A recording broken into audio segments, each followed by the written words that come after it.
Bonjour, dans ce tutoriel je vais vous montrer comment réaliser de la neige. Tout de suite à première vue ça paraît pas très compliqué, c'est des points blancs sur un fond noir. Voilà, si j'ouvre un petit fond couleur, ce que ça donne.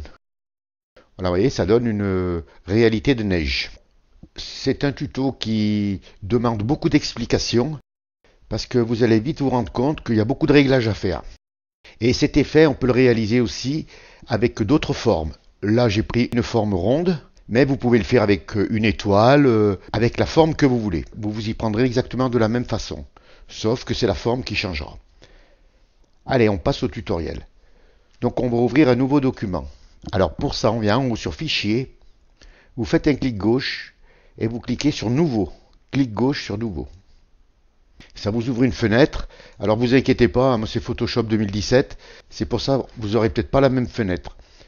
La largeur, vous la mettez de 30, la hauteur, vous la mettez de 20, vous vous assurez que vous soyez bien sur centimètres, la résolution, vous la mettez à 200 pixels centimètres, couleur RGB, et vous mettez un fond noir. Alors si vous avez la même fenêtre que moi là, cliquez bien sur la forme paysage, et vous cliquez sur OK. Ça nous ouvre notre nouveau document en fond noir. On vient à droite sur la palette des calques et on va le déverrouiller en cliquant. Faites un petit clic gauche. Ensuite, on descend en bas de la palette des calques et on va mettre un calque de fusion. Et vous cliquez sur le petit carré avec le coin replié à gauche de la corbeille, vous faites un clic gauche. Et ça nous a mis notre calque de fusion. Ensuite, on vient à gauche sur la barre des outils et on va mettre la couleur blanche de premier plan. Donc vous voyez, si vous avez d'autres couleurs comme moi, là, vous cliquez sur les deux petits carrés, là, ça vous réinitialise le blanc et le noir. Vous cliquez sur la petite flèche là pour mettre le blanc en premier plan. On reste toujours sur la barre des outils. On va prendre l'outil pinceau. Vous faites un petit clic gauche. Et là, vous cliquez sur Outils pinceau. Donc, ça nous ouvre une forme. Alors, si vous n'avez pas une forme ronde, vous faites un petit clic droit. Et puis, vous cliquez sur les formes rondes. Alors, ensuite, on vient sur la barre des options en haut là. Et on va cliquer sur le petit pot là avec les trois pinceaux. Et là, vous faites un clic gauche. Ça vous ouvre la fenêtre des formes. Et là, on va effectuer quelques réglages. Alors, premier réglage, on vient, vous cliquez là sur Forme de la pointe. Vous faites un clic gauche. Vous voyez, ça vous ouvre la fenêtre. Alors, ensuite, la taille. Alors, vous voyez, bon, si je donne un petit coup de pinceau, on voit la taille. Vous pourrez la monter ou la diminuer. Mais ça, je vous le ferai régler juste avant le tuto. Alors, pour que vous voyez bien, je vais mettre ma dureté à 100% et je vais vous expliquer ce que c'est le pas. Si je viens sur mon calque et que je fais un clic gauche, vous voyez, ça me fait une forme unie, ça fait un trait. Le pas va nous servir à faire des sauts. C'est comme si vous teniez un crayon dans la main, vous le levez, vous allez un peu plus loin et ainsi de suite.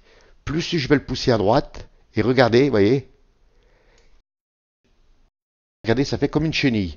C'est plus un trait droit que j'ai, vous voyez, ça fait des petites vagues.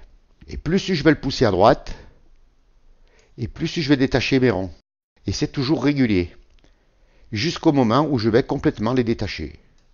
Par exemple, si je veux faire une ligne de trait droit, voilà, vous voyez, je fais un clic, j'enfonce ma touche mage, et là, par exemple, je me mets ici, et j'aurai un trait en biais, avec une distance égale de mes points.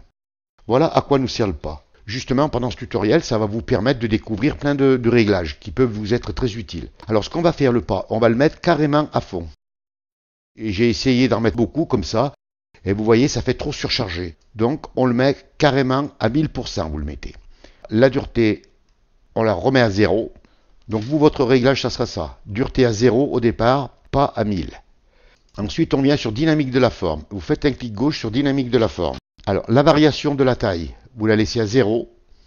La variation de l'angle, vous la laissez à 0.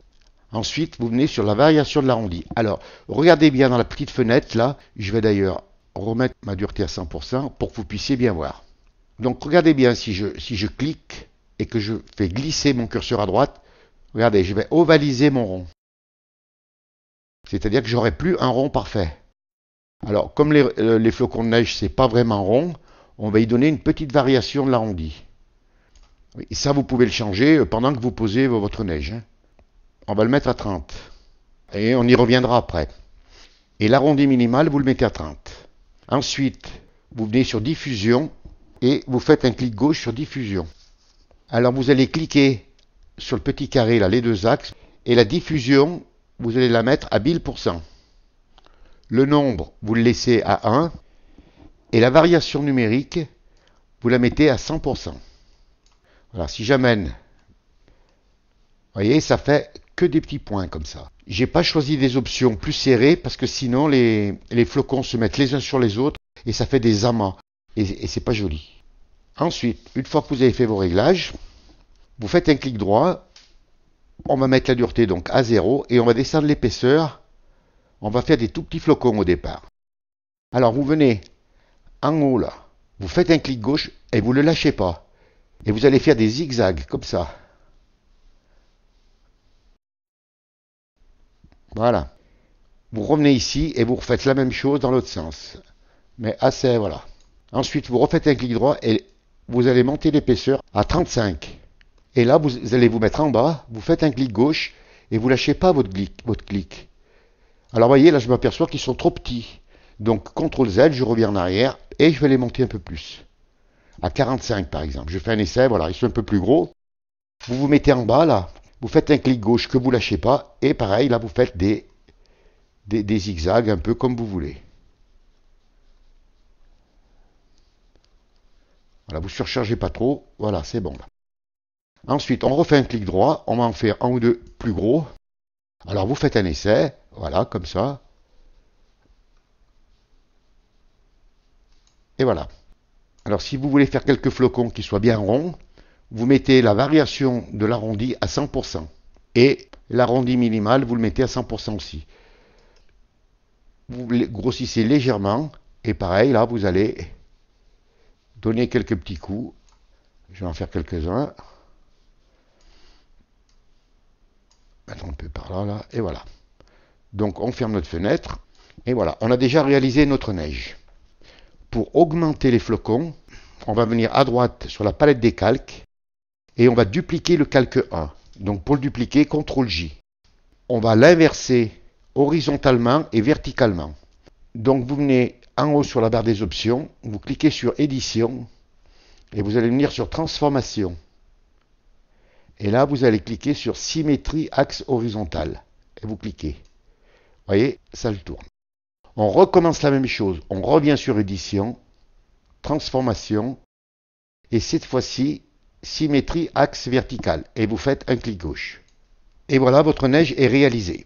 Avant de faire quoi que ce soit, si vous trouvez que votre neige vous convient, vous allez l'enregistrer.